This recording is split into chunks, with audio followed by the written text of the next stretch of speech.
Righto, Matty Miners, welcome to another week.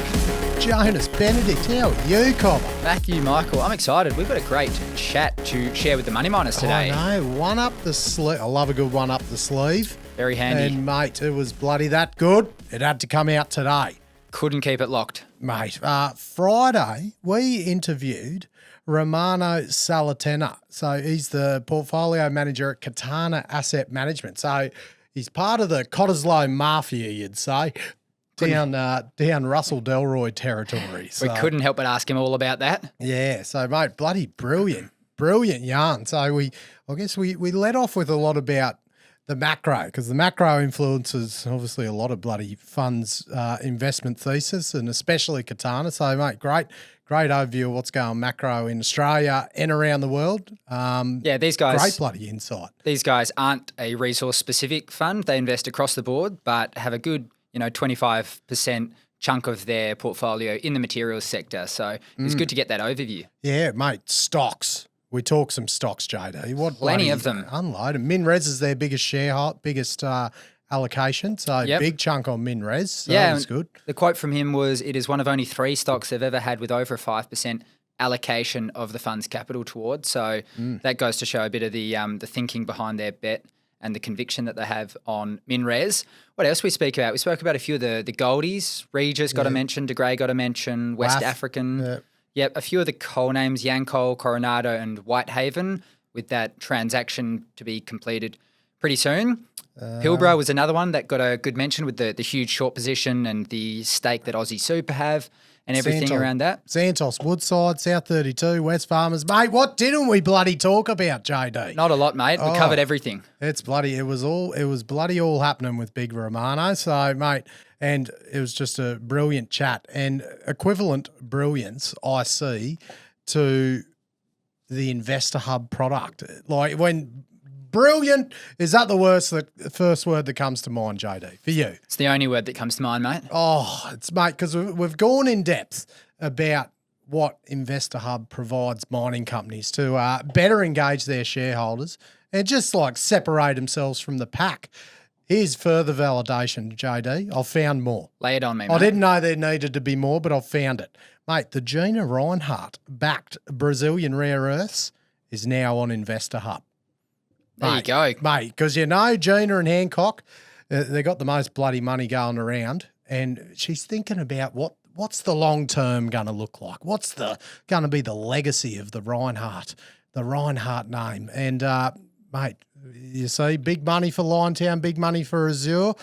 She obviously sees a future in lithium, and she's, I reckon, run her eye over the InvestorHub, and she sees that as the future as well. Couldn't agree more. That is the only thing that I guess makes sense why Brazilian rare earths are on there. Mate, Australia's richest woman has pretty much said that InvestorHub is the absolute duck's nuts. Yep, and they're a new company. They've just IPO'd in December, this group. Oh. They want to tell the story. They want to connect with their shareholders, and they're going about it the right way. Mate, check this out for an example of that. Great engagement by the MD. A punter, Canone, wants to know about the processing method for monazite sand. And, mate, Bernardo, the Brazilian rare earth MD, replies with this detailed breakdown, everything you need to know about monazite sand processing, out of his own time and goodwill. Just, mate, perfect platform for punters to get access to MDs and vice versa. Every bloody punter, you'll feel like a top 20 shareholder. That's it. I guess the comments and the interactive comments in the announcements, that's only one small piece of the InvestorHub Supreme Pizza. There is a gutload more. The analytics, mate. World leading. Absolute. World leading. Unparalleled shareholder understanding. Who's buying, who's selling, mate. You'll even know what the shareholders are having for breakfast. Mate, it is bloody unreal. Mate, email and social media campaigns just bloody flood people's inboxes. That's it. Let your shareholders know when you've got an announcement, an update, the quarterly. Mate, because JD, if the way I see it, if Gina thinks InvestorHub is the bloody bee's knees, then you got all the 80 plus companies that use InvestorHub. They think it's shit don't stink. Why wouldn't all the other mining companies make a smart choice and get onto InvestorHub? Matty, you've hit the nail on the head. You just got to be hiding something if you're not using it. It's Exactly. We've talked about why you wouldn't use VRIFY. It's because you're hiding It'd something. be crazy not to use it. So just If you don't want to engage with the retail shareholders, it's because you just haven't got the confidence. Yeah, you haven't got the... You haven't got the minerals.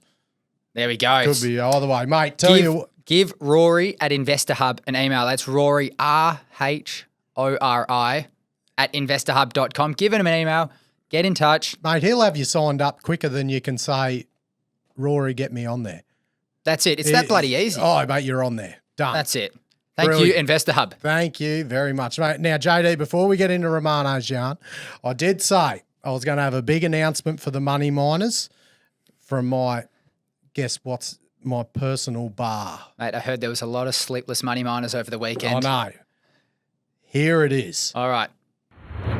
Now, making smart investment decisions. There's one thing in life, but making smart beer drinking decisions is another.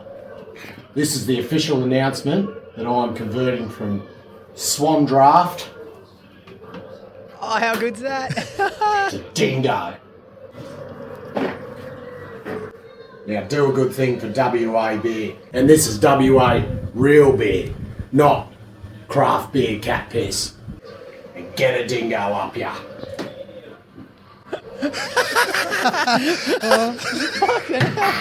Oh, bloody, I haven't sculled a beer since uni, I don't think. So, You bloody, drank that thing in about fucking half a second. I spilled a little bit, but I haven't got it like I used to. I was going to do I did a retake and my daughter's filming and she cropped the A second beer. Yeah, and I'm like, geez, I can't do another one. I can't scull three. I love the zoom in as well. Yeah. Just bloody get a dingo up your money miners. And you know what else you can get up your right now? Romano Sala Tenna from Katana Asset Management from Cotterslow. Righto, here we go. Let's rip in. Right, Romano Sala Tenna. Mate, welcome to the show.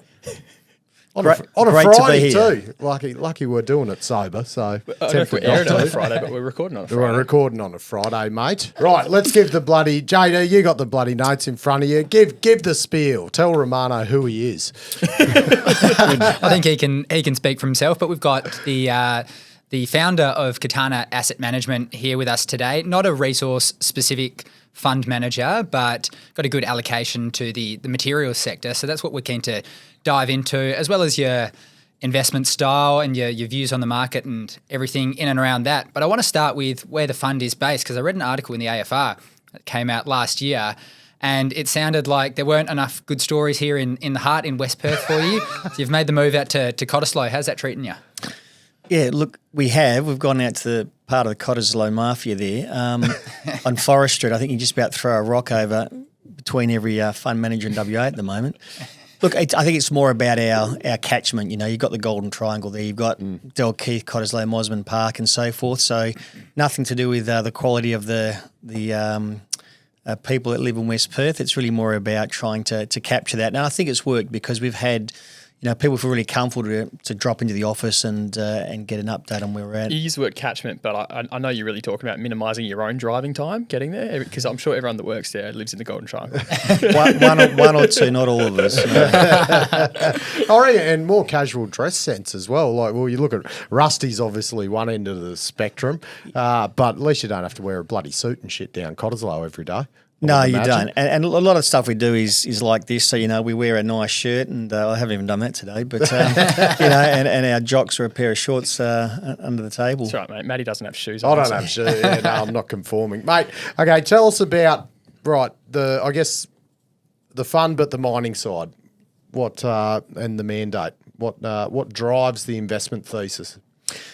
Yeah, so what we've tried to do is we've tried to reconstruct investment theory and say, look, if you got in a helicopter and just said, does it make sense? I'll give you an example. If you don't like, but you don't dislike the banks, if you don't like the banks, you don't dislike them, your starting position is 25%.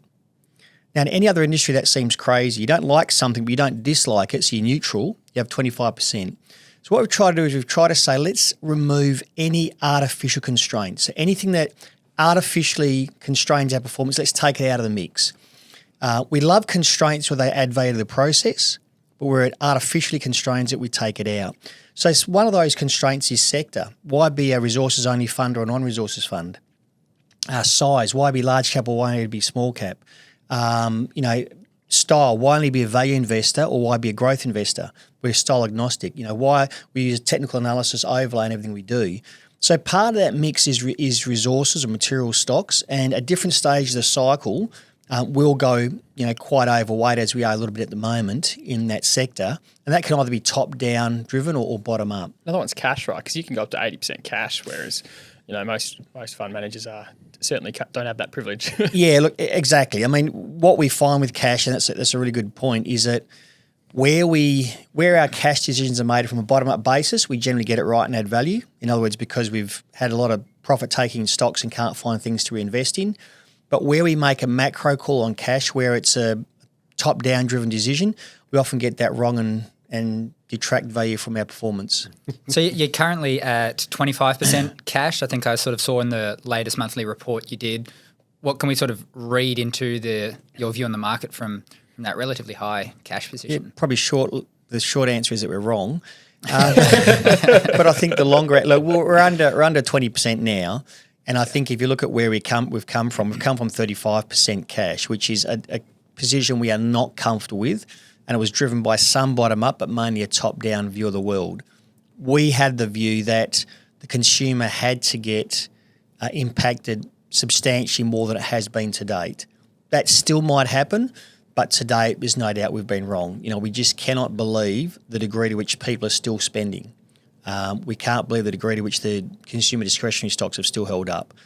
And so I think that's really driven a large bit of our cash allocation and short-term underperformance. So have you got any other views coming into earnings season across the board, not just materials specific here, but consumer-facing companies? Have you got, thoughts, contrarian, whatnot, around the market?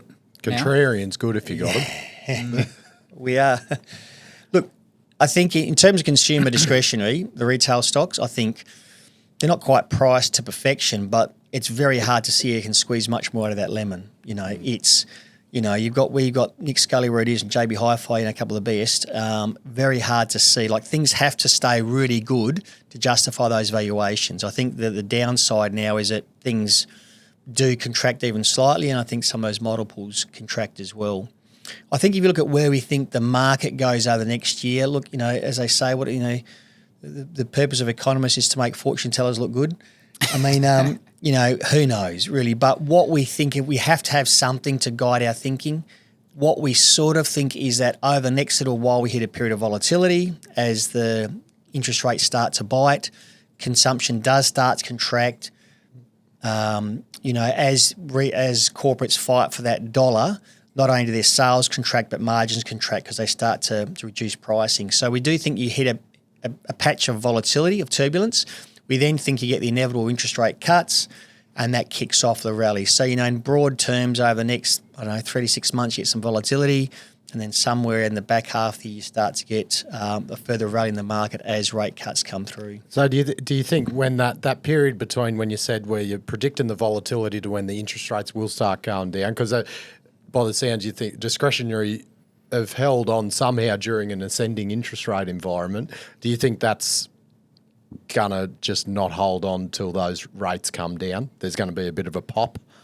Possibly. I bloody hope so. Well, that's what the bet's on. You've got to be vindicated at some point. No, you have to pivot. We've got it wrong to date, but it doesn't mean that we should just turn 180 degrees. As we sit here, right now, and critically assess that situation, we think, yes, it's close to price perfection. So even if consumption doesn't contract to the level that we think it will, we just think there's very little upside left in that space. So it's certainly not, so with the exception of Wesfarmers in our portfolio, which, far out, if Bunnings isn't the best retail therapy in Australia, then what is, I don't know, for us blokes. Apart from Wesfarmers, no, we've got no retail exposure there. JD's much more the macro guru than me, so I'm probably going to be speaking out of my ass here. But there are some of those indicators that I read are feeding through in the US now. You got increasing auto delinquencies, some credit card defaults kind of starting to be incorporated there. I mean, those are sort of leading indicators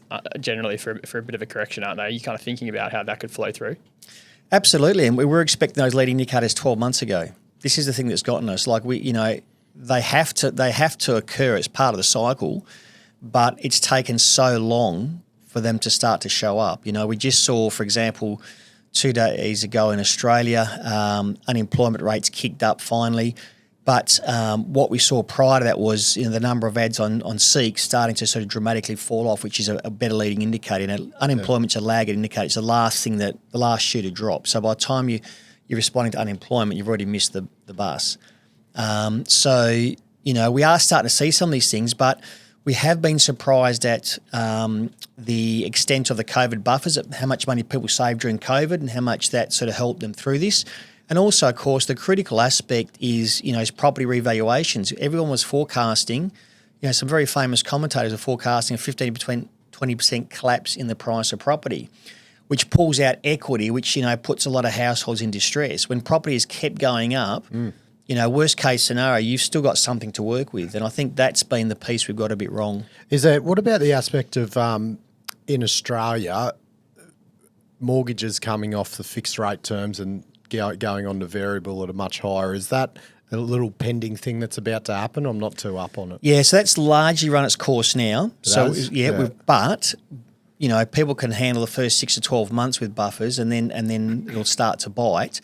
But I think what'll happen is you'll see interest rates roll over before that's allowed to really be a serious issue. Yep. How do you think about the difference between the stock market and the actual economy? It might be more magnified in America, but a lot of the performance has been driven by the Magnificent Seven. And it has just been magnificent the last quarter in particular. The companies are just flying, really. So how do you sort of separate them and convey that to your investors in the fund that they're not the same thing? Yeah, look, it's a really good point. I mean, we always see, though, that the stock market is just unitised pieces of the economy. So, people talk about the stock market as being a zero-sum game. It's not. The stock market's actually appreciating. The stock market's growing year on year on year. You can buy a stock and sell it for $1, and then the person who buys it for $1 can sell it for $2 and sell it for $3. So it's not a zero-sum game. It's not like an options or a futures or a warrants contract. You don't have a winner and a loser. You can have winners, winners, winners, winners, because the economy's constantly growing. So we try and look at, I think the first thing is that you look at it in terms of the default position is to be invested. 4 out of 5 years the stock market goes up. We've got 148 years of data, and over that 148 years, capital growth and dividends in Australia, we've averaged 10.8% return. The last 15 years have been a period of pronounced underperformance. The All Ords Index peaked in November 2007 at 6873, a number we stuck in my head, unfortunately. 6873, the All Ords Index peaked at. We're just through 7,000 at the moment. So you can sort of see that we've had this decade, or this 1.5 decades of gross underperformance. Experienced the same thing in the US going back 3 or 4 decades, and you saw a huge catch-up. So we're confident that in the fullness of time, that 10.8% number will return. And so we try and get our investors to focus on that longer-term performance, look at the power of compounding, what's going to happen, over 5, 7 and 10 years once you start to get 10.8% per annum. And of course, you want solid real returns, and inflation's been a big topic that we've spoken about a bunch on the show, and it sort of plays into our home base of materials. People often look at that as one of the sectors amongst real assets that can do well in an inflationary period. How do you sort of marry that up with your views on interest rates and the outlook for inflation? Yeah, I think it really impacts your cyclical or your sector allocation. So, you've always got to be looking at, what sector is going to benefit from the macroeconomic conditions and which sector is going to come under pressure. And I think that's, as far as it goes, you don't have to get more complicated than that. We got it completely wrong on consumer discretionary. It doesn't mean that we stop doing that, right? It doesn't mean that we stop saying, well, hang on, in theory, with rising rates, who are the winners, who are the losers? Now, in theory, with rates where they are, we should be seeing a bid come through the materials sector.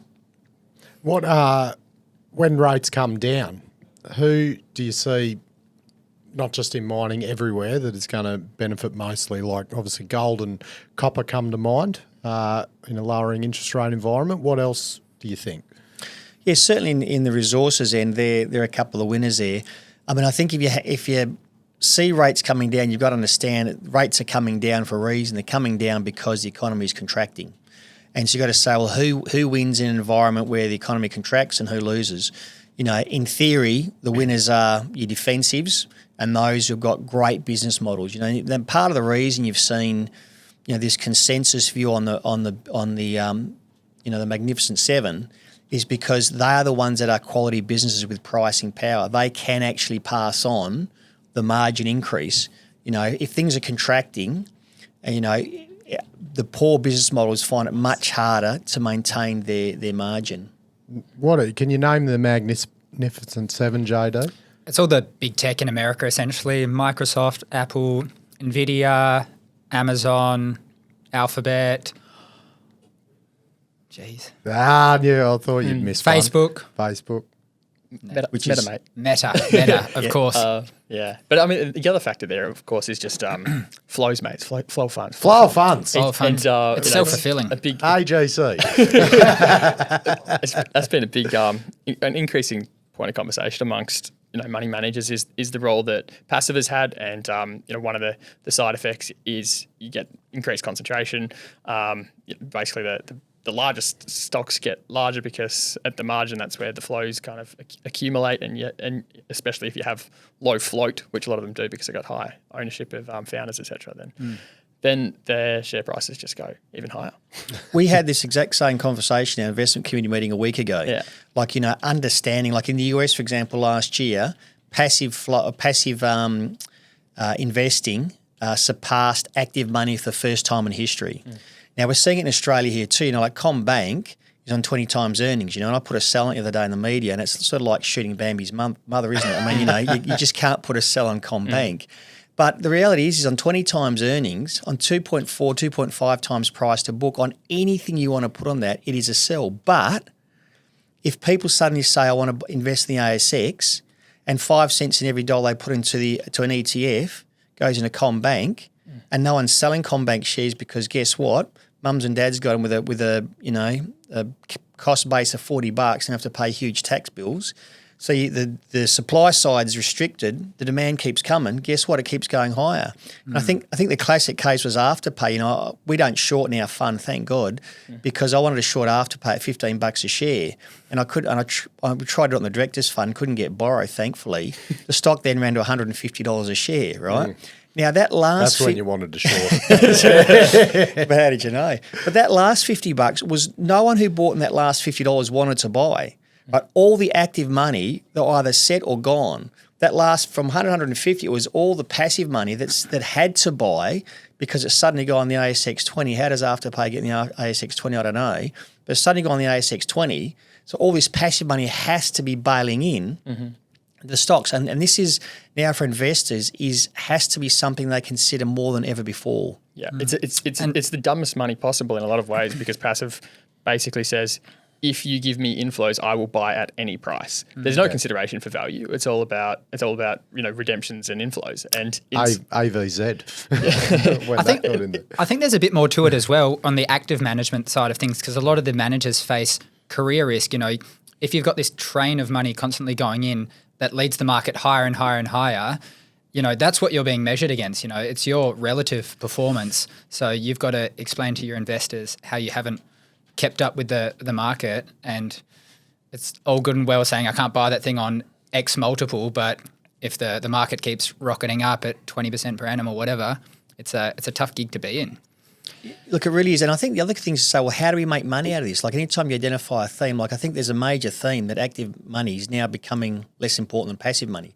So how do you make money out of that? I think you've got to look at it and say, well, it becomes self-fulfilling. So I've noticed in the last 2 months, for example, a lot of fund managers are starting to talk about small caps. They're saying, well, 2024 will be the year of small caps. Now, if enough of the gatekeepers, i.e. the asset allocators, suddenly think, you know what, it's time to allocate money to small caps. So they start to put some passive money into small caps. Guess what? It drives small cap prices and that becomes self-fulfilling and self-perpetuating. So, you know, more than ever now, you have to look at what are the gatekeepers doing and try and preempt their allocations. Look at the future fund, right? They just, I mean, they're finally moving away from being, passive and giving money to active again. And you have to think that kind of leads to allocating, you know, to small caps, and you get a bit more a bit more love in a beaten up sector for sure.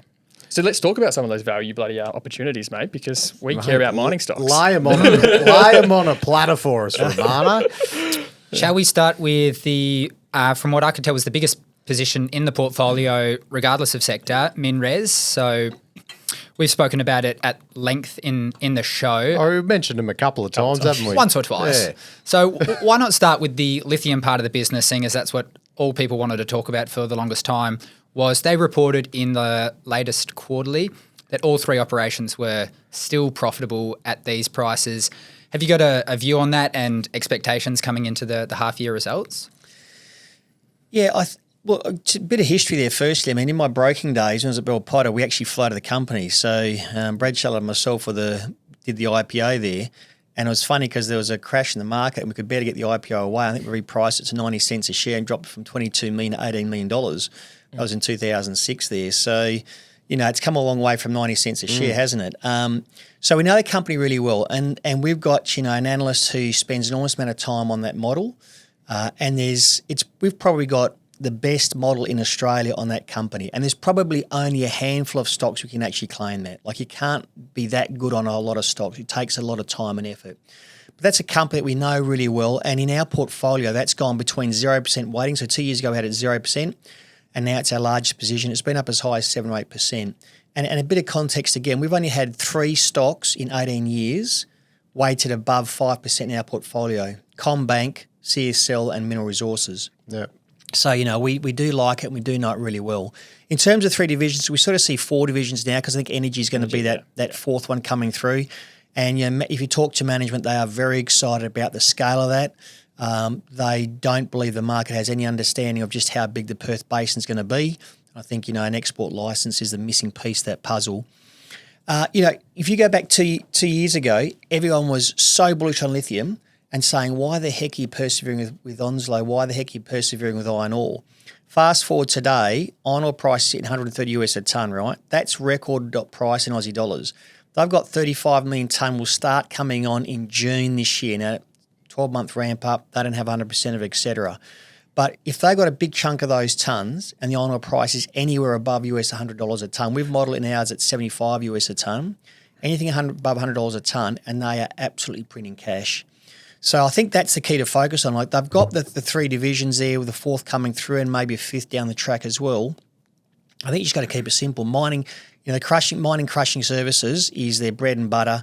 What they're doing at Onslow and other projects is really clip the ticket. So they'll get a bit of the mining, they'll get a bit of the crushing, they'll get a bit of the haulage, they'll get a bit of the port. And, if that operation breaks even, their mining services division makes huge dollars. Anything on the upside then comes through to cream on the cake.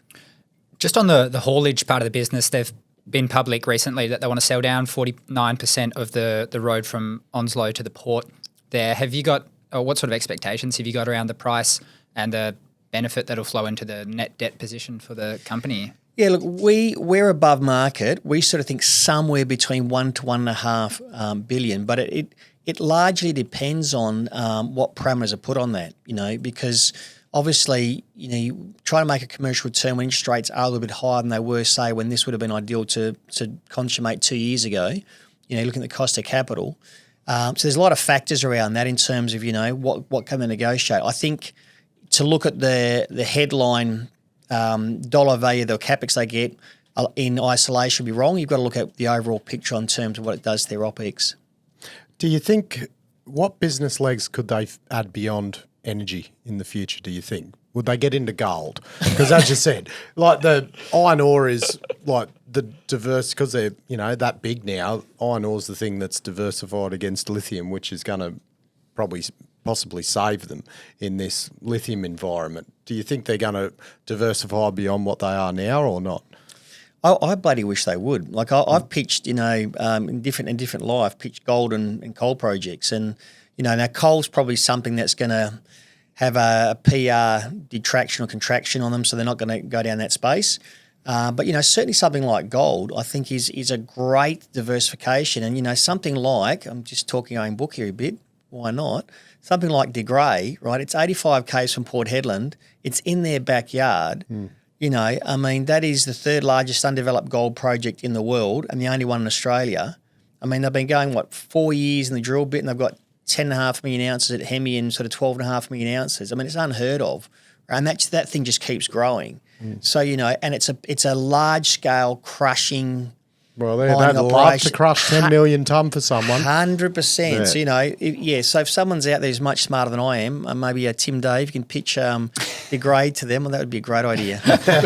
Before we go to grade, let's stick with MinRes for a moment. One thing I want that worries me a little bit is just the way that Chris talks about debt, because he talks about in 2019 we discovered JP Morgan and the US bond market, and we go there and we borrow and we don't have to pay it back for years, don't have to talk to a bank manager, blah, blah, blah, blah. But that's a kind of like rhetoric and a kind of like language of someone who's like going to be maximally levered all of the time. And in mining, you have a cyclical industry in lithium. You know, if you have bloody leverage and high cost assets at the wrong time, you go broke. He's obviously got the diversification from commodity, but do you get worried that he could bite himself in the arse if commodities went the wrong way because of the debt in the business? No, I think there's enough diversification, enough levers there that, you know, he's. I mean, I know, you know, Chris is an entrepreneur, and that's why he's built such a fantastic business. But I think at the end of that, there's a lot of smart people, and Chris is very smart himself, and he knows that there comes a point of leverage where you stop, you know. And I think if you look at the last sort of 18 years since we've been tracking it, there's been many times when he could have already blown that business up, and there's been worse, you know, depths to cycles than we'll see probably in the current cycle. So I think, you know, if that was going to happen, I think that would have already happened by now. I think there's enough diversification, enough levers, enough things. You know, as a simple example, they've got probably, I'm guessing, I reckon $1.5 billion plus of kit sitting down in all their places down in Kwinana and the like, and Spearwood there. Right, they've got so many levers they can pull. They can sell off different operations. They can sell off crushers. They could, you know, they could even sell off an entire business if they had to. So, no, I don't think they're going to do that. I mean, what probably has concerned me a little bit, and again, Chris is going to think you're an idiot, Rom, because what do you know? But I do worry a little bit about, you know, some of the transactions recently in the lithium space. You know, you do ask that. Okay, well, you ask your question then. No, I was like, wanted to hear what your view on it is, because most of the things he's bought, possibly besides Wildcat, but even that's like a bit below what we consider a good deposit. They're thin. They're not big bloody. They're not an Andover. They're not a Greenbushes. They're not a Pilgangora. Wildcat possibly might be, but he's got a big basket of a lot of them. Yeah. What as your biggest holding? What do you think of it? Yeah, so I think in the investment committee team we've got different views. So yeah. I don't have the view that probably dominates. I think the other members are much more confident. I think the first thing you have to say is he's got a phenomenal track record, right, of getting things right. And the second thing I'd say is you cannot get everything right. It's just simply not possible. And if you're not prepared to make a mistake, then you're not going to be able to grow the business. In this case here, I think how management sees it as a land grab. They see it as being iron ore in 2004. You've got to put your foot on the assets, because by the time you realise the value of those assets, it's too late to do it. So you put your foot on them, and then you work out over time, as pricing and the industry matures, what it actually looks like. So I think, you know, he's done, you know, we look at it and see it as big bets, but in terms of percentage of the company, it's probably no bigger than bets he's made over the last 18 years. But obviously now the wage is just, you know, much more substantial. Yeah, well, he's put $1 billion in. Like, that's what pretty much all those lithium stocks. And he'll get some of that back, you know, with Azura and so forth. But yeah, yeah, and it makes sense at $1,800 a ton, probably. A lot of those deposits, so you probably make money on all of them at US $1,800 for spod. But yeah, she's, you know, take 1,000 off it at the moment. So and there's obviously the concern with long term for lithium is just how many pegmatites there are. It's so abundant. Then add in brine and bloody oil field ones. It's yeah, look, as you said, crystal ball, if only we had one. But it just puts all those deposits are going to be in that bottom end are ones that are going to actually come on. Whereas like Wodgina, that's in the right end of the cost curve next to Greenbushes. So I think look at capital too. Like look at the proximity to existing operations, and look at if you've already got a large plant there and you've got sunken capital. You guys know, you work the numbers on that. It's a very different proposition to a greenfields, development. So I think there's all those things. I think I remember years ago when MinRes tried to take over Atlas, and when the iron ore price was on its knees and people thought he was mad, and Atlas is literally spitting out the cash at the moment. So I'll reserve my judgment for another year or two and see where the lithium price goes. I mean, Euro's Hartley put out a great piece this morning, just looking at the cost curve on lithium, and looking at the lepidolites there and where they're at, and there's no way they're going to be producing in 3 months' time if lithium price is here. Yeah. What do you think about? Do you think Mount Marion is going to, if once more supply comes online, is Mount Marion ever going to get under pressure from Ganfeng wanting the product because it's 3.6, 3.7% spod con that they're selling? It's obviously not in Ganfeng's best interest. They'd rather something that's 5, 5.5, 6, no doubt. Is that ever going to, if things don't improve and more supply comes online, is that going to come under pressure until they can hopefully sort that out, which sounds like a mineralogy issue? Look, it's possible, and I know that the guys at MinRes said, there's no harder processing path than lithium. It really is. I don't think people quite understand, unless they've been in the industry, just how difficult it is to get your spec grade product. But I think again, we're looking at that through the lens of a very a specific point in time where, the 6% spod price has dropped from US 8,200 a tonne, and it is sitting at 850 US a tonne. I think, those questions probably don't exist or look very different, the answers, in 6 months' time once we see a bit of normalisation. Like there's, I think in 6 months' time, if the price is still here, we've got a serious issue, right? But I would be surprised if it is. Yeah. Your point on sunk capital is a really interesting one. We had a chat with Emmanuel Datt, who runs a fund out of Melbourne last week, and he sort of put forward these 4 adages of resource investors, and realising the value of sunk capital that you haven't sunk and someone else has sunk is one of the ones he had down as just a rule to abide by, but you don't really appreciate the value, just like Atlas for a number of years later. Romano, you also mentioned butting heads internally on MinRes there, and taking a step back and just talking about butting heads on investments in general. How does that normally go down at Katana? Who normally wins, and how does it play out? Well, there's 3 portfolio managers, and we're all got big egos and big personalities. Like, there's no yes men in our team. Like, I look at some of the other fund managers who've had high profile blow-ups and think you've got one dominant personality and about 10 yes men, right? Well, there's the opposite here. We have three quite dominant personalities. And I think poor Hendrik, who started 4 years ago, I think he was traumatised in his first 6 months because you thought we were going to break out in fisticuffs. But it's just our way, of critically assessing companies. Well, if all 3 of you were the same, 2 are redundant. Effectively, tell that to your partners after this. Brad and I got the mix. Brad and I have been working together for 18 years, and Giuliano's the newbie. He's joined us 13 years ago. So we're in our 14th year as a team working together. Yeah. So I think we've got that mix right. The fact that we can be quite robust, but we're still working together, means we've probably got that blend right there.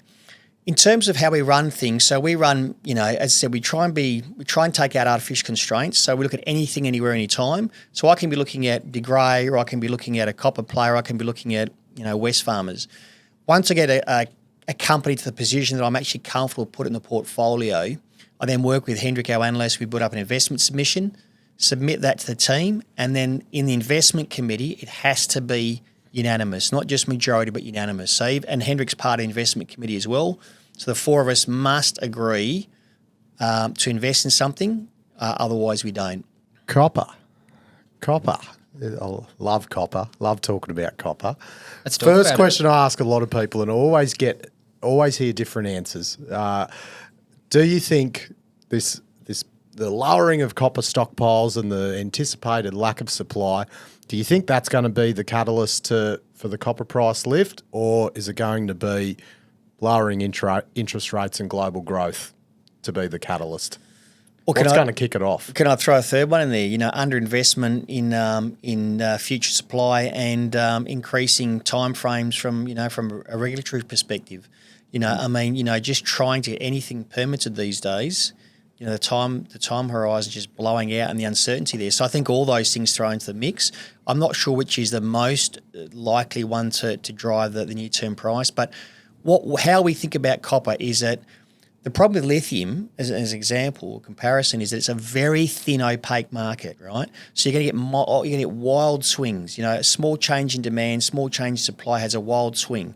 Copper is a beautiful market. It is such a deep, liquid market that you could bring on a new Escondida, and it's going to have a limited impact on the price. So you can much more easily crunch long-term supply-demand dynamics and get a better view.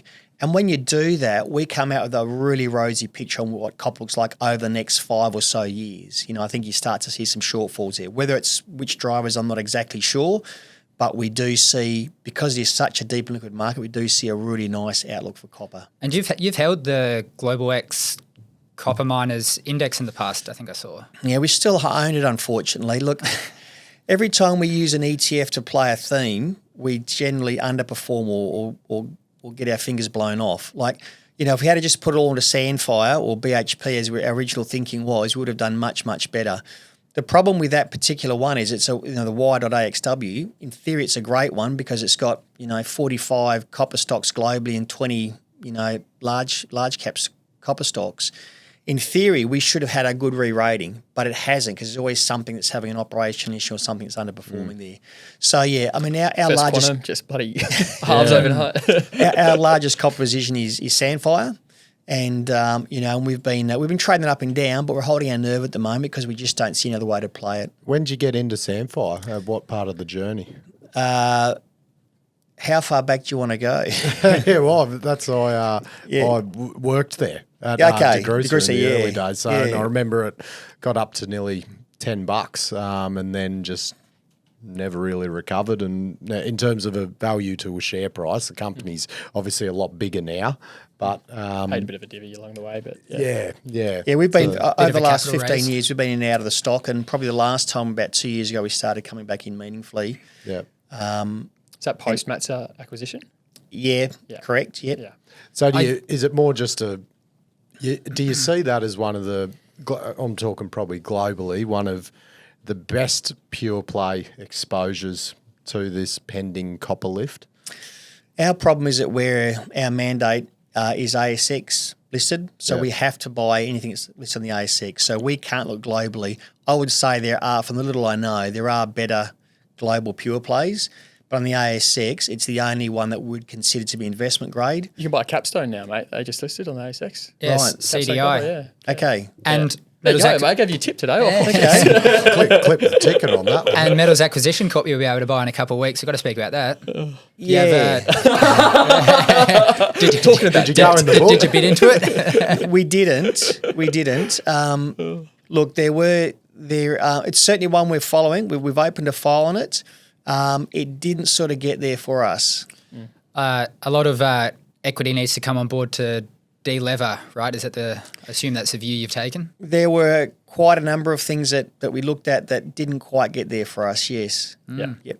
But it'd be interesting to see how that float goes. It'll be one of the bigger Well, mining in ones. our investment committee, we actually said, I ran the shotgun this one, I was a PM for it, so I did all the work with Hendrik, and actually said, look, I think this thing will probably list okay because there's such a dearth of investment grade copper plays. You could if one of you guys want to run it as a momentum play, you take it and run it for me. I'm not going to because I don't feel comfortable doing that, but I think it'll list with some momentum. But on the fundamentals, there were some areas that we were struggling to make work. Is that to do with specifically the CSA mine, like the ore body depth and Or the financing. It definitely the age of that ore body and the fact that on our numbers is probably 4 years to go. But then there's a whole lot of other factors around the transaction itself. It was an interesting transaction. Royalty stream. Yeah. There's not a strong margin. Glencore contingent consideration, yeah. There's not a strong margin of safety, just hoping the next person bids it up. It's not a strong investment case What do you think about the North Queensland Copper District? We're going to sort of cover it. There's a bit of action in there this week with Carnaby and Hammer. You've got Glencore up there with the smelter and a lot of potential consolidation, and then obviously evolution with Ernest Henry. 29 Metals, ARC and you got I think we mentioned True North there, concentrating at Evolution's Ernest Henry, then getting smelted at Glencore's Mount Isa. So there's a lot of what do you think about the region? Yeah, look, most of them are too small for us to look at in the fund. Like, we're very risk averse. In the directors fund, we've got a bit of a personal punt in Carnaby, CBY, and we think that it looks very small when you actually crunch the vital metrics on it. It looks quite small, but there's some nice things, and if they can grow that, there could be something there that works.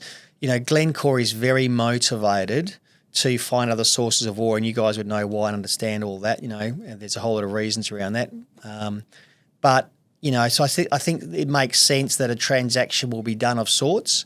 But yeah, it's it probably just highlights the fact that there just is such a dearth of investment grade copper plays in Australia. What about Evolution's role in it? Because they've obviously got Ernest Henry in their North Park, so they're becoming increasingly levered to copper, and they're bloody levered to everything, including the debt. What do you think about them? Because they've been a pretty, as we've called it, a polarising stock of recent times, especially then the way around how they market all-in sustaining costs, the dividend and everything like that. Careful what I say. We have been an Evolution shareholder. We're not at the moment. It's you've got to have a good file on that because of its scale and its position in the gold sector. I think it's interesting to look at when you look at the Newcrest takeover. You talk to people in the industry. The real reason it was taken over was the copper byproduct and credits here. Yeah. And I think that does make Evolution much more attractive.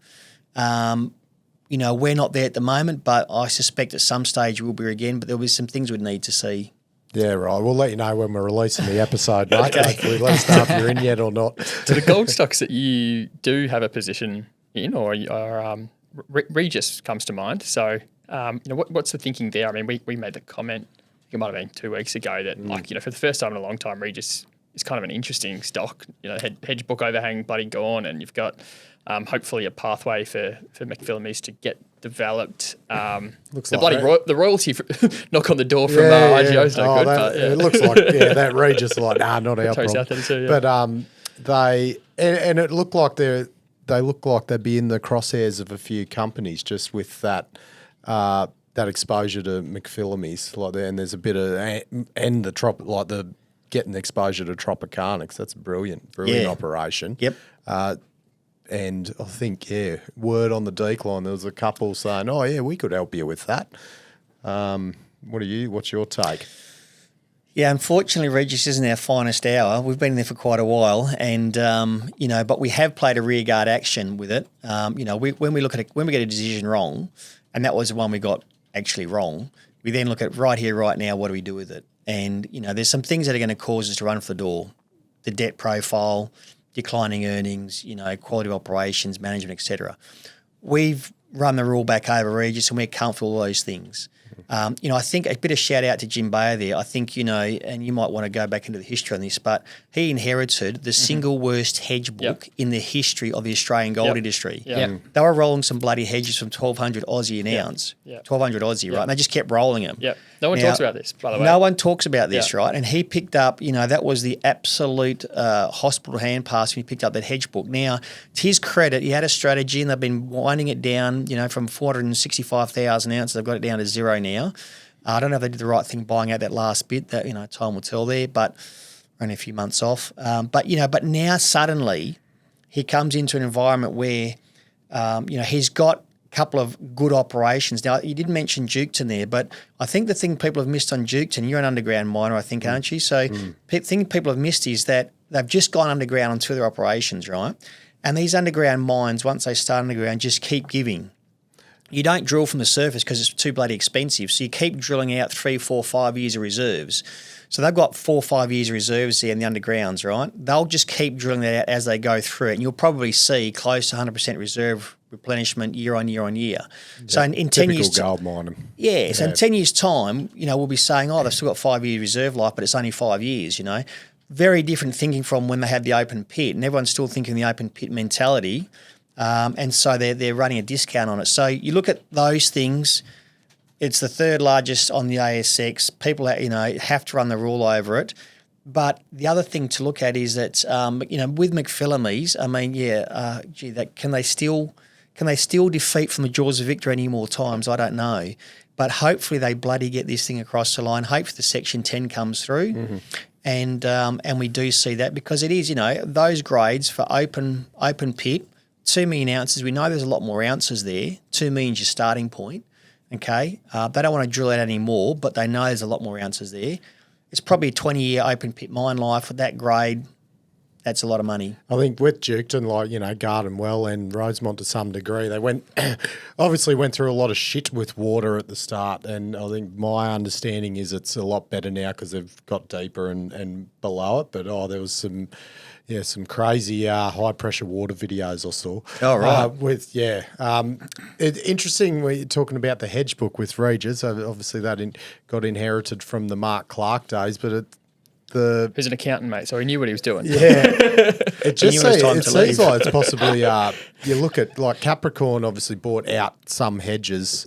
Was it last year? It was the end of last year, wasn't it? I don't know if they bought out the hedges. They bought out some of it. It was a short-term play that they did about 6 months ago. I think it's the start of don't quote me on this. I think it's the start of next financial year. They recommence and they're really bloody out of the money.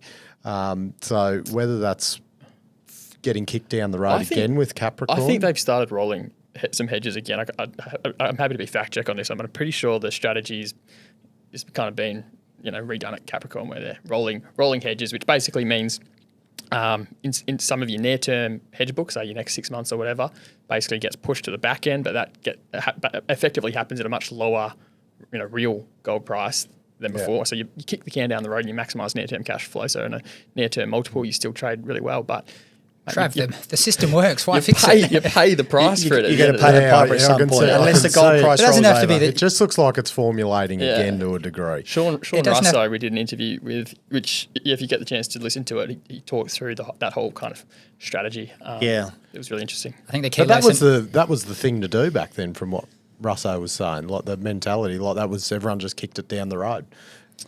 Well, no one like that. No one else had $1,200 per ounce. Yeah, but how did he explain it? He said there was some mechanism. There was a reason for it back then compared to now. I think the trend that he talked about as being a lot more widespread was the tendency for all of the major gold miners in the mid-2000s to basically pay out their hedge books by raising a bunch of equity, and then the process gold price kind of rallied because they would buy spot before announcing the equity raise, and gold price would run. There was a distinct difference between the sort of 2000s and the 2010s period, and that correlates with how the gold price moved in those periods. Should we move on to another commodity? Whitehaven is a company we spoke about yesterday. They had their half-year results. Earnings got smashed, not entirely unsurprisingly, given what the overall commodity has done. But I want to hone in on the acquisition they're doing. They're a couple months away from sealing Blackwater and Daunia. Do you think they're going to sell a 20% interest that they've been speaking about for a while in Blackwater before the transaction goes through, or do you think they have enough cash to sort of get that done in the interim? I think they've definitely got enough cash, and I think. But also, if you take what they said on the call yesterday, and I think management's got a good track record, so I think you can take what they say with some degree of confidence. I think there's a lot of interest in that asset, and I'm not surprised. I think that transaction is one of the best transactions I've seen in the resources space for a long time.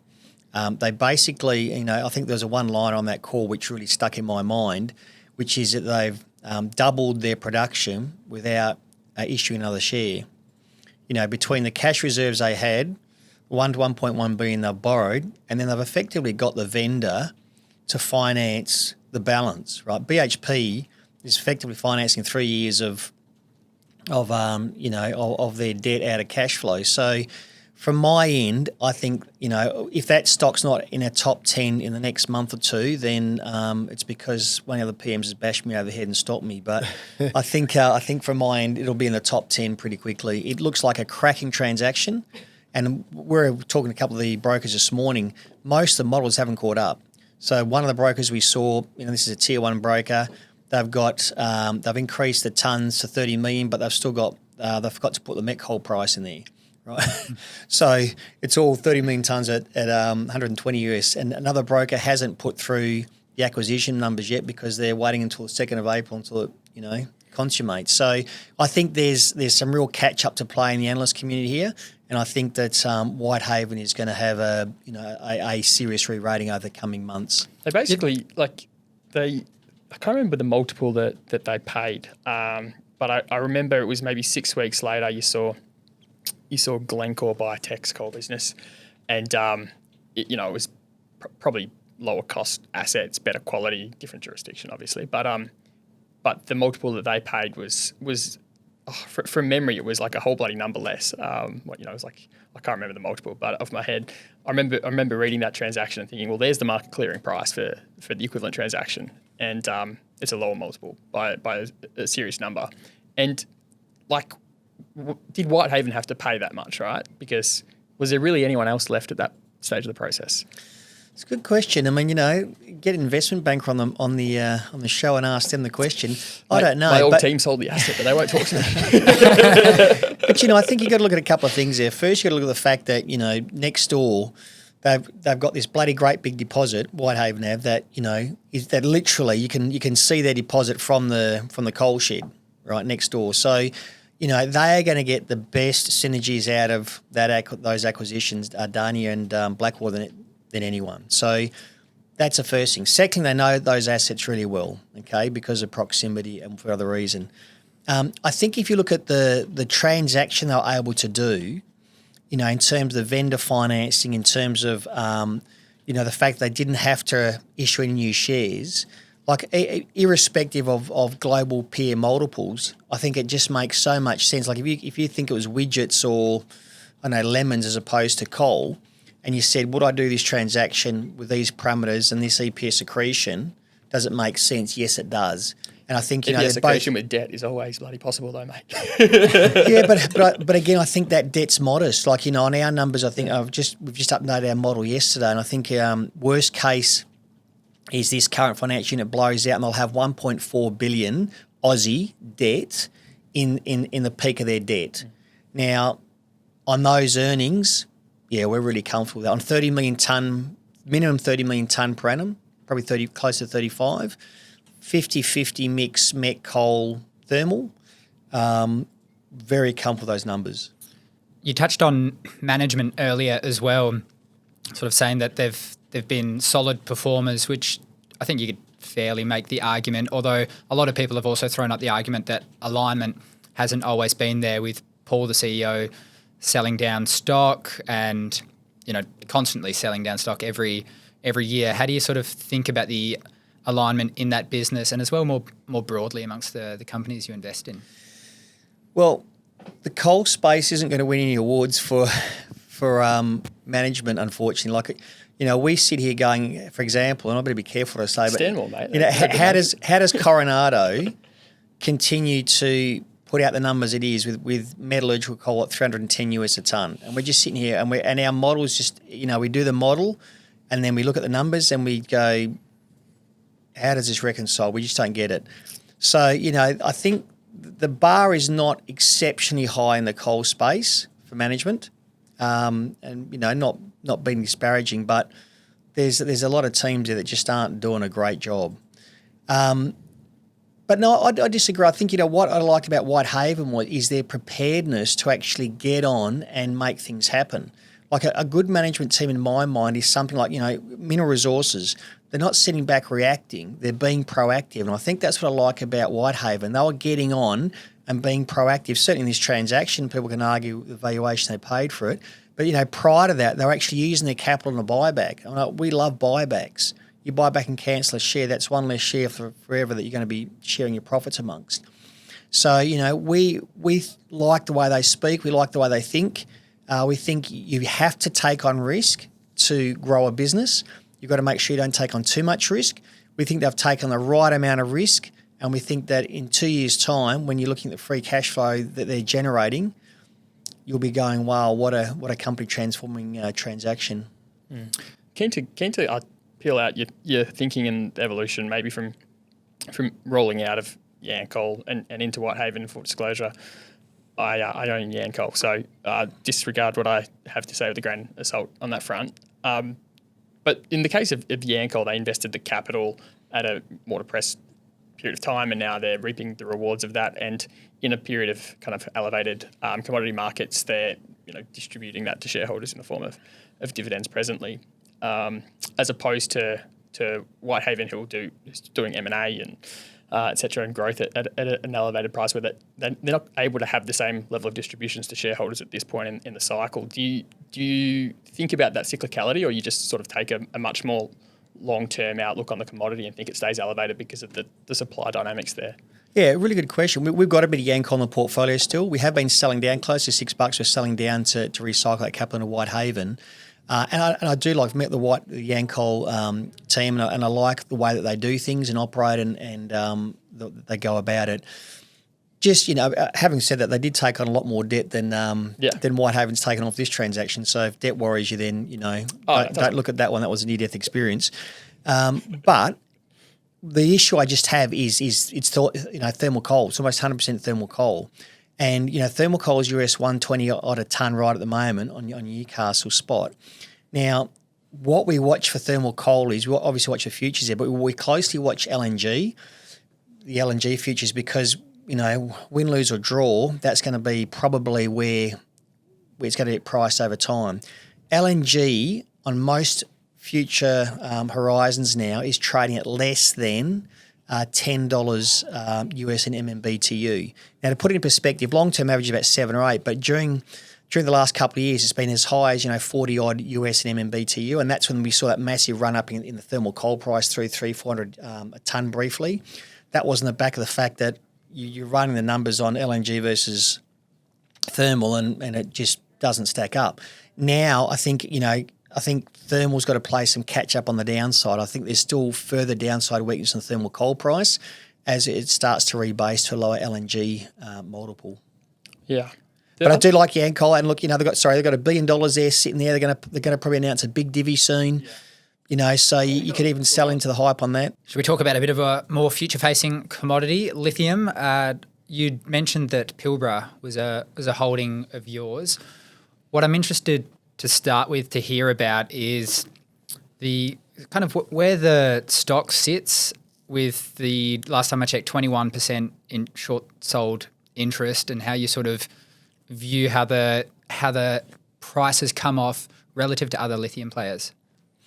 I'm probably going to look really stupid in about a month's time, but I'm selling more of the Pilbara holding right today. As we sit here, we're selling more. We've had a bit of a 5-6% price spike. Look, I think it is one of the best pure play exposures globally, but you can't beat the fact that last time you had spot at $850 US a tonne, Pilbara is under $1 a share. Yeah. Okay. Now, I think we're going to sell out the balance of our holding over the next few days, sit for the half yearly next week, and then see how the market reacts. Worst case, I think we'll be buying our stock back at these prices. I don't think we'll be paying any more. And if the market suddenly has an oh my goodness moment, right, that's what they're really printing, then we're going to see that stock just get absolutely trounced. So, that's how we're playing. It's a short term. We don't normally play things that short term, but we'll exit completely into the half yearly and then assess it from there. So one of the big differences with last time is that they have a substantial cash balance this time. And last time they also made a acquisition that turned out to be pretty great looking back. Do you see them doing another deal? We've sort of kicked around the idea of a line town, not necessarily just an equity, not talking about a complete takeover, but getting creative in how they could, bear the fruits on another upcycle in the lithium price. Do you sort of see any of that playing out? I think that's a really good point. Firstly, $2 billion, they've got $2.1 billion cash roughly, give or take. Market cap base $10 to $11 billion. So there's still, you've still got to look at the EV, net EV sort of 8 to 9, somewhere around there. In terms of acquisitions, I think, Pilbara is one that you can actually pat on the back and say, when things got pretty saucy and hyped up, you guys took a deep breath and you just sat back and watched everything. So I think they are well positioned. I would actually back them to do a well-priced transaction. They've kept the capital dry. They've resisted the urge to pay back shareholders. They've resisted the urge to do a buyback. They've resisted the urge to jump in when everyone else is buying stakes at high prices.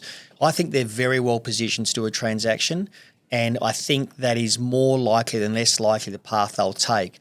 Notwithstanding that, an EV of 8 to 9 billion, when you've got the spot price where it is. And, on our numbers, I know the company's saying certain things about, what margin they're generating, but on our and we know there's been some cost de-escalation, so we know the costs are coming out of the system, which is good, staffing costs and diesel and everything else there. But I still think that, they're borderline at the current spot price, considering they get a discount as well for their product. Do you think Ken Brisden moving over to Quebec's bit of a prophecy developing? I'll leave that one for you to Interesting. Do you think? Do you think the Pilbara price has been held up a lot by Australian Super and their shareholding? Yeah, quite possibly. I mean, it's a really interesting dynamic, isn't it? I mean, it does remind me. It's going to be one of the most interesting short squeezes to watch over the next sort of 6-12 months. I mean, at some point, we know the lithium price has to recover. At some point, we know the shorts have to cover, right? So it's a question of how this happens. In what order? I mean, if I was at this dance at the moment, I'd be bloody close to the door because it's going to be a very crowded exit when it happens, and heaven forbid, Wesfarmers gets a rush of blood and suddenly says, well, we like our lithium exposure. Yes, we're losing money, but we'll double down here. I mean, there's not too many pure play options they've got. If someone was to make a move, then my goodness, this would be something you'd buy tickets to watch, isn't it? We've been watching 29 Metals pretty closely there, and different dynamic, balance sheet stress, obviously, but a similar in the sense that there are a lot of people who bearish the stock, a lot of instos selling out, and kind of maybe propping up the flows to some extent. Aussie Super was happy to increase their holding, and we're buying a stock up to 20%. But of course, there's some implications if you wanted to go above 20%, and then you face a bit of a challenge. And right after they kind of reached that 20%, the next day of trade, 29 Metals was down 20%. So. There can. I wonder the influence that they're having on the actual flows of Pilbara and maybe price discovery without them would be a bit different. But I mean, no one's bigger than the market. The Baring brothers saw that. It doesn't matter how much you try and control the market. It's always bigger than you, and you get the hedge funds will gang up on you at some point. No, I think that the fundamentals will in the short term, yes, the supply and demand, buying, so forth, but the fundamentals will drive this longer term. And I think it's a really interesting theme. If we do look at the spot price starting to bounce back, and suddenly the hedge funds who are short say, okay, well, even if I think Pilbara's overvalued, this is as good as it gets for me in a short position. I now need to cover. Right, it's not going to get any better for me. Might not get dramatically worse. How do I cover? And that's going to be a really interesting thing to watch. Oil and gas, mate. Let's venture into some of that territory. We've been talking a little bit about the Santos Woodside kind of mermaid merger, and now we're looking down the barrel of that not happening, and where does that leave Santos now? You're kind of in the camp that would advocate for a split of the assets there, similar to some of the activists? Yeah, I mean, we hold Santos, we don't hold Woodside on valuation grounds, and we sort of held Santos knowing that there would be a bit of the premium would come out if the bid was to fall over, and we sort of thought it was 50-50 at best there because there wasn't a lot of synergies. There's some adjacencies, but not a lot of great synergies in terms of operations that are overlapping that you could really pull some costs out of. Notwithstanding 3 major global M&A transactions in the oil and gas space in the last 6 months, so we know that people are going to get bigger. I think a transaction will get done with Santos. I haven't really given a lot of thought. I've been reading a bit about, splitting out the LNG assets. Intuitively, it seems like you'd probably get a better premium for a dedicated LNG asset and pull your assets in. out. Yeah. Well, I mean, oil's still dirtier than LNG, isn't it? Yeah. And you're going to get a re-rating of your LNG assets, and then they become more attractive too to a global player. So I think, intuitively it sounds like that's the case. But I think the bottom line was we thought the assets were independently cheap in their own right, and that something will happen. The starting gun's been fired. There'll be global players looking at them. Woodside might even be looking at part of the assets. Who knows? So I think something will happen there for both Woodside and Santos. They both need to get bigger to map out the transition. You'd also mentioned that you were starting to kick around the ideas of investing in Iluka as well as South32. We did a bit of a dive into South32 yesterday.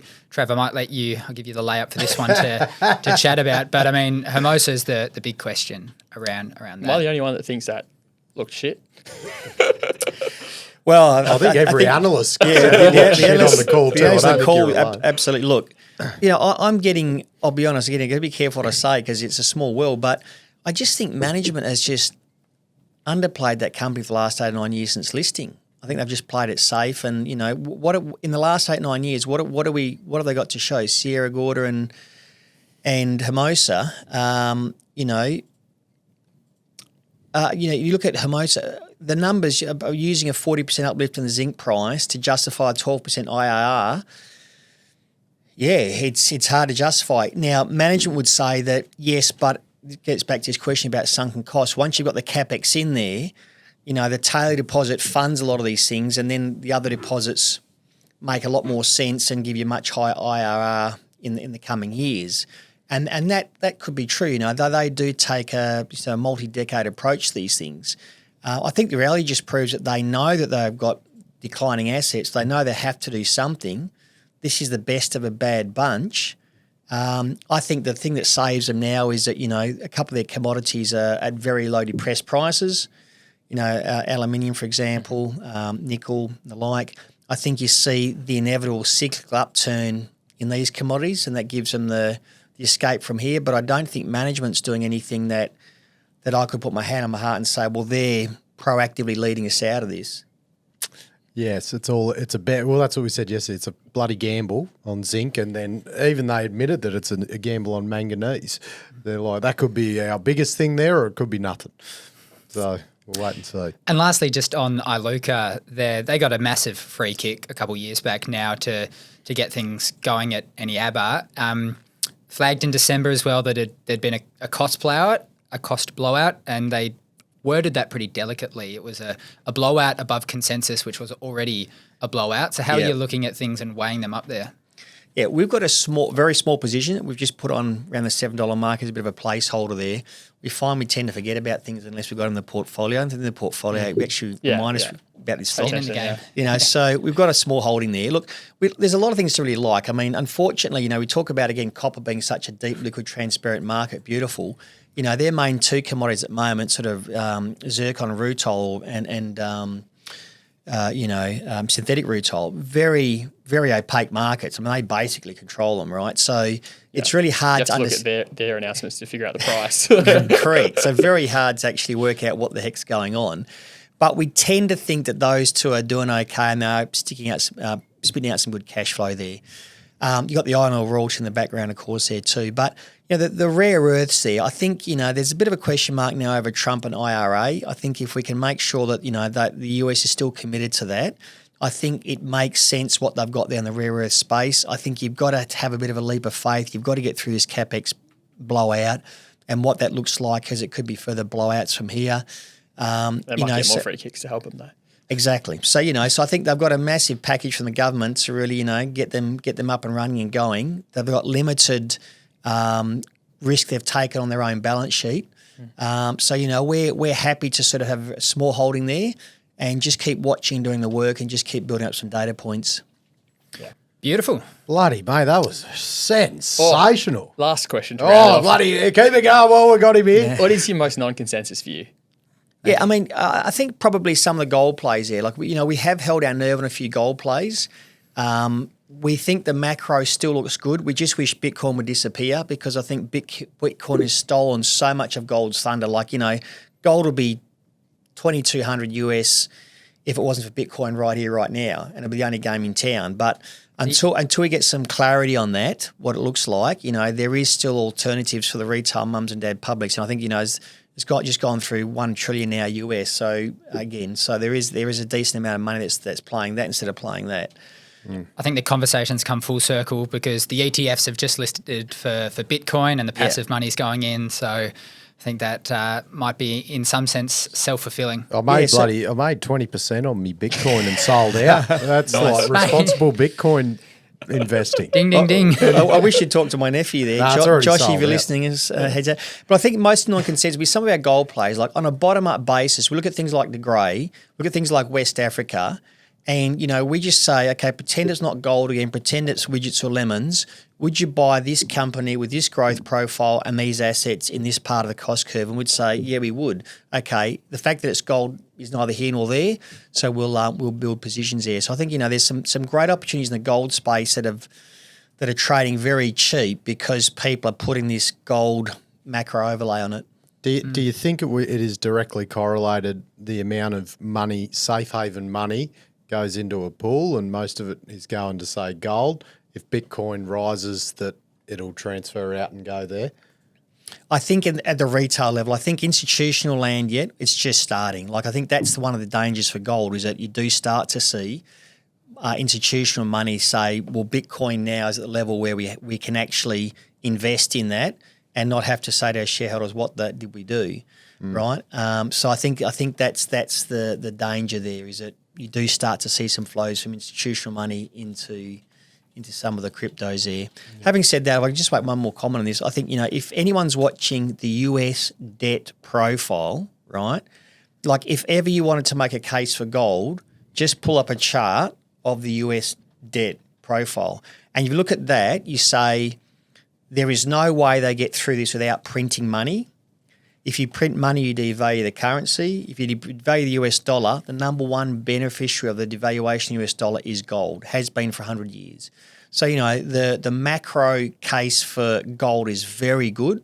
I think that's why you've seen record central bank buying. They don't want to be holding US dollars at a stage where, the US, the only way out. The question is, do they print money in 3 years' time or 5 years' time or 20 years' time, right?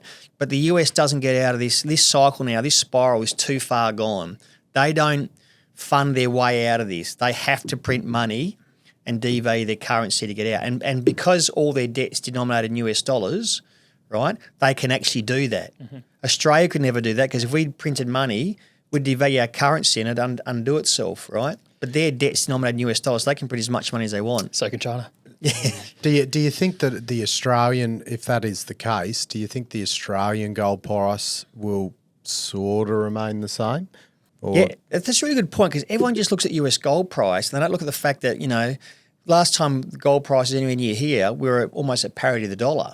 Now at 65, we've got a gold price at 3,100 Aussie. How good's that? So it is certainly a consideration, but I think the sentiment and the flows will drive the gold price much further than the currency crossover. Yeah. Beautiful, mate. Sensational. Great. Love to get into the macro shit at the start and goes beyond what we usually go and then the stock specific stuff. Brilliant. That was like a supreme pizza of market analysis. Had everything.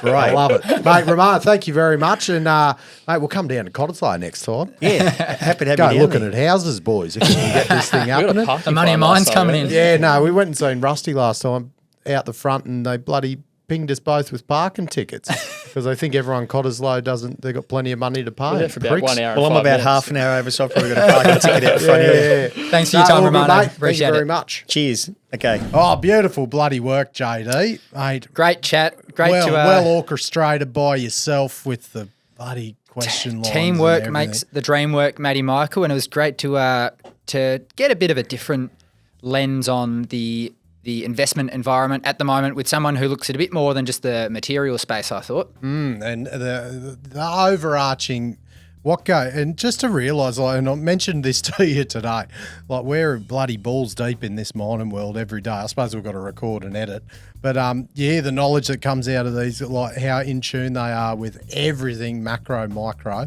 just shows investment of funds money isn't taken lightly when they're figuring out where the dosh is going. Yeah, it's not just the capital compounding, mate. It's the knowledge if you've done it for that bloody She's long. not punting. Give us a few years and we'll be there, mate. Yeah, we'll be there, mate. Bloody expressions of interest if you want JD to run your money. Not sure about that. Righto, mate. Thanks to all the bloody partners. InvestorHub at the top of the show. Give Rory at InvestorHub an email. Email's in the show notes. You'd be mad not to use it. Full stop. Silly as a wheel. Mate, also JD, VRIFY. Mate, DSI Underground, SMEC Power and Technology. These are just getting better as I go. SMEC Power and Technology, mate. McMahon Mining Title Services. Anytime exploration, mate. It keeps on going. KCA Site Services, Brooks Airways, and bloody K-Drill. You'd be mad not to use any of them, Matty. Mate, I reckon you just get all of them, even if you don't need them. That's you just it. know you're in good hands. That's it. Righto, thanks, Money Miners. Hoodaroo.